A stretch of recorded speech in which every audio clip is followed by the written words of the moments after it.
Hola de nuevo, qué dicha poderte saludar. Espero que hayas podido mantener una linda relación con Dios durante estos días. Bienvenido o bienvenida a Conociendo al Salvador, nuestro maravilloso encuentro con la palabra de Dios que nos muestra cómo relacionarnos con nuestro Señor Jesucristo y recibir así el regalo maravilloso de la salvación. Soy tu facilitador, Julio César Labrador, y hoy tengo el gusto de invitarte a analizar algunas cosas que la Biblia nos enseña sobre el ser humano, quien constituye el objeto del amor salvador. Como recordarás, en los capítulos anteriores pudimos dilucidar que la salvación es el producto de mantenernos en relación permanente con Cristo de 4 maneras: escuchándolo, hablándole, adorándole y compartiéndolo. Y de manera especial, en el último episodio nos enfocamos en la oración como el privilegio del ser humano para hablar con Dios. Por eso te invito a que ahí donde estás, cierres tus ojos, pienses en Dios y me acompañes a orar. Padre nuestro que estás en el cielo, alabamos tu nombre maravilloso. Te rendimos honor y gloria y elegimos, Señor, servirte. Por eso te rogamos que nos guíes al estudiar tu santa palabra. En el nombre santo del Señor Jesús lo rogamos. Amén. Qué lindo se sintió hablarle esas palabras al Creador, ¿verdad? Bueno, ahora hagámonos algunas preguntas y dejemos que la Biblia nos las conteste.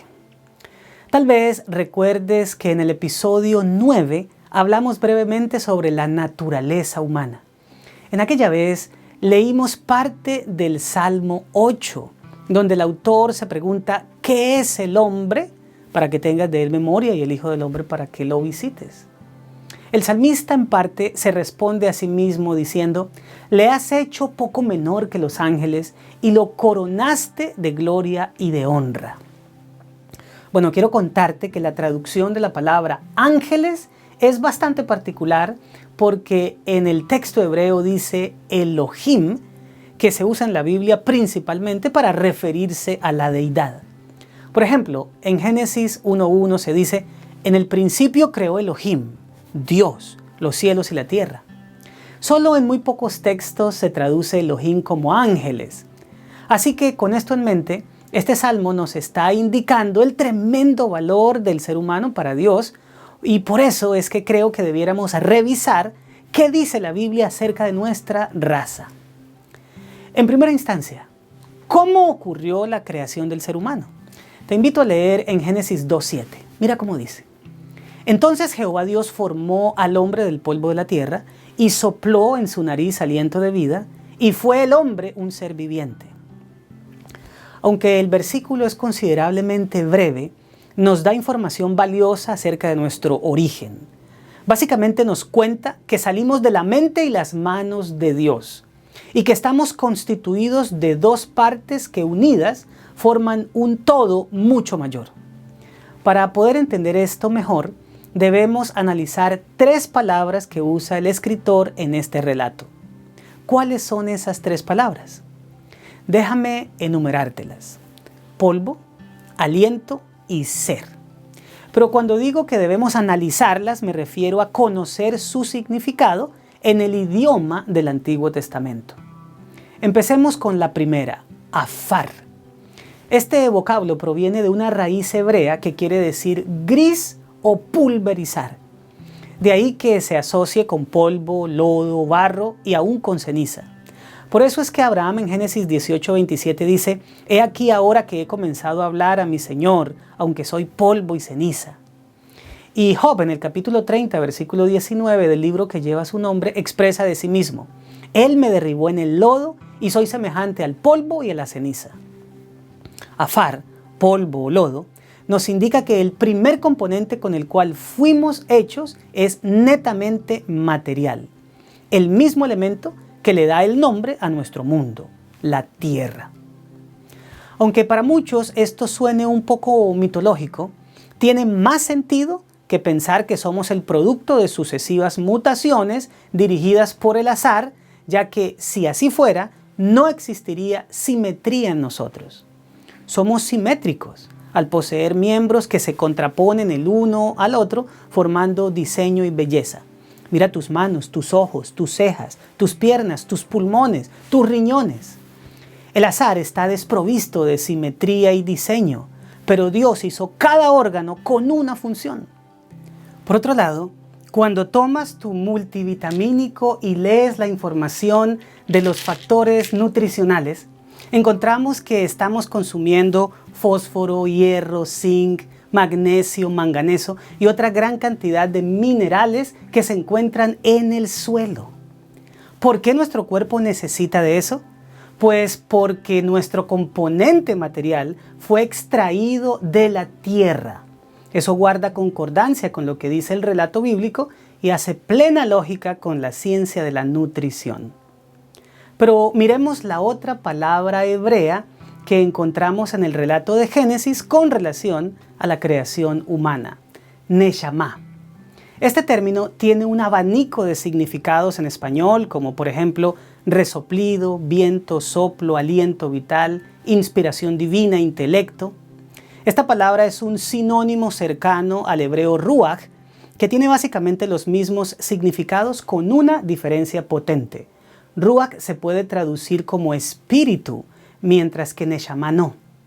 Moisés, que es el autor del Génesis, pudo haber escogido para este versículo ruach, palabra que ya había usado en Génesis 1:2 para hablar del Espíritu de Dios, Ruach Elohim.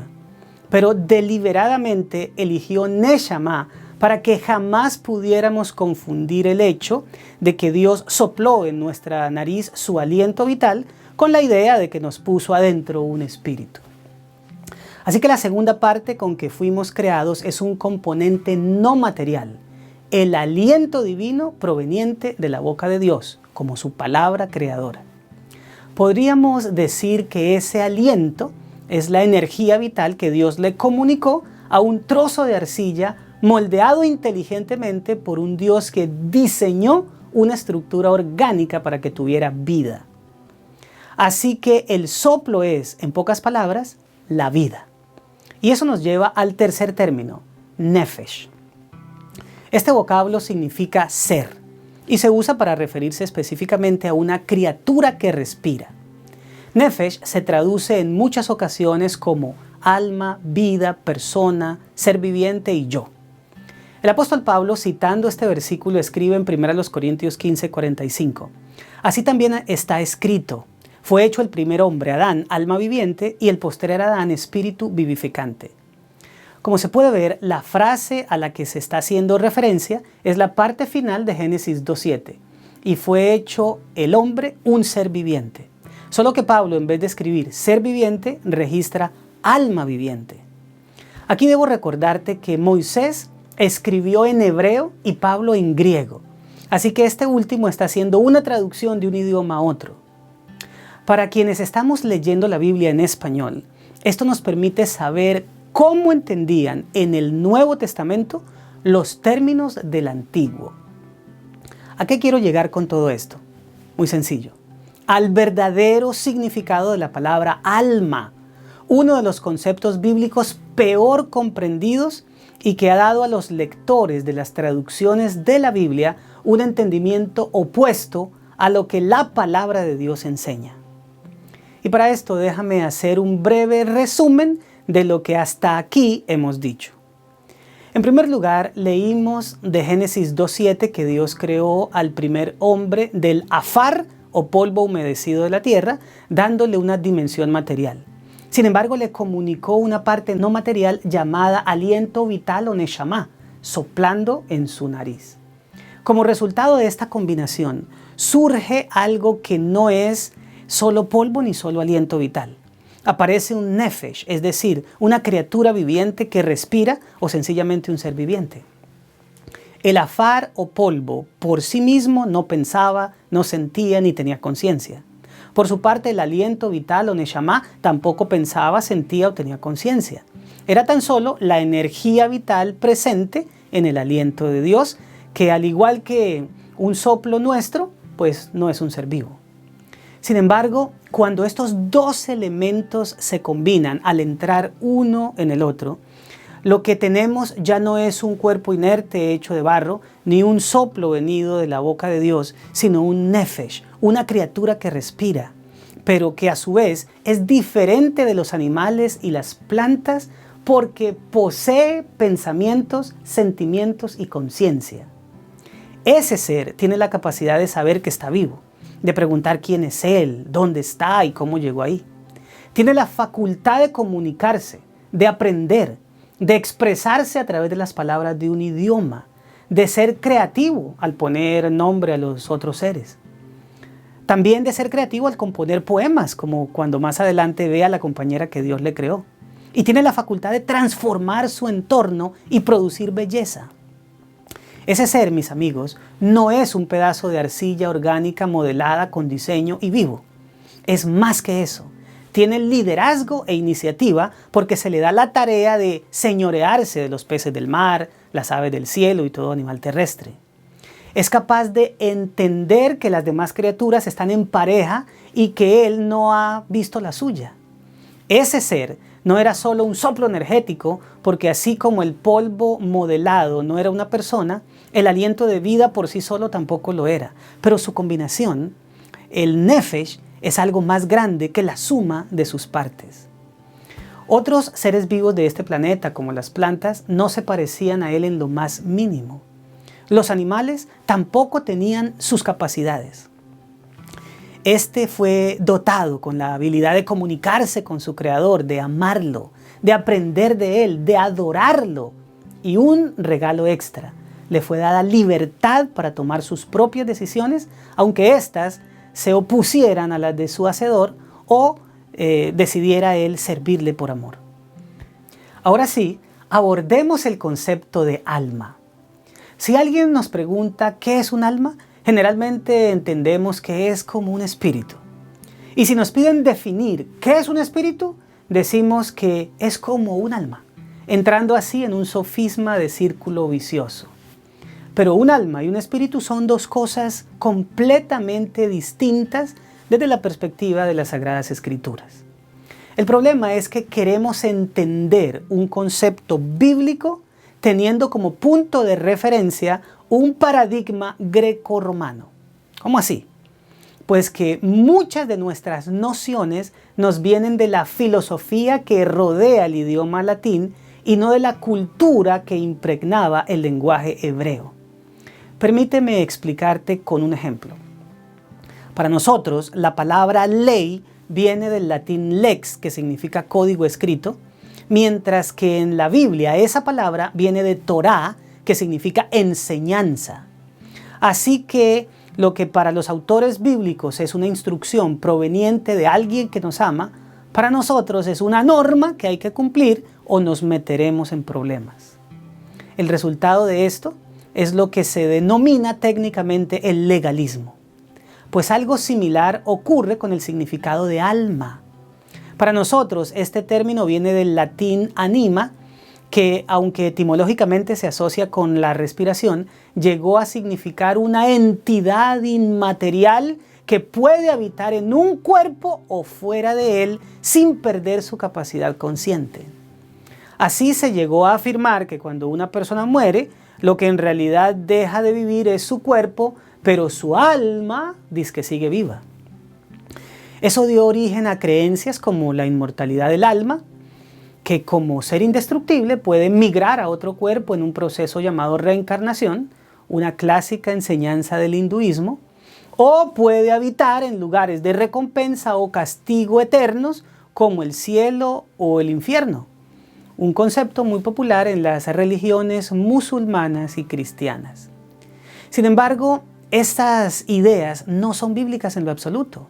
La Biblia no enseña que tengamos dentro del cuerpo una entidad inmaterial capaz de sobrevivir a la muerte física y mucho menos que puede reencarnarse o irse al cielo o al infierno. Para la Biblia, alma, nefesh, sencillamente quiere decir ser viviente y en lo referente al ser humano es equivalente a persona viva.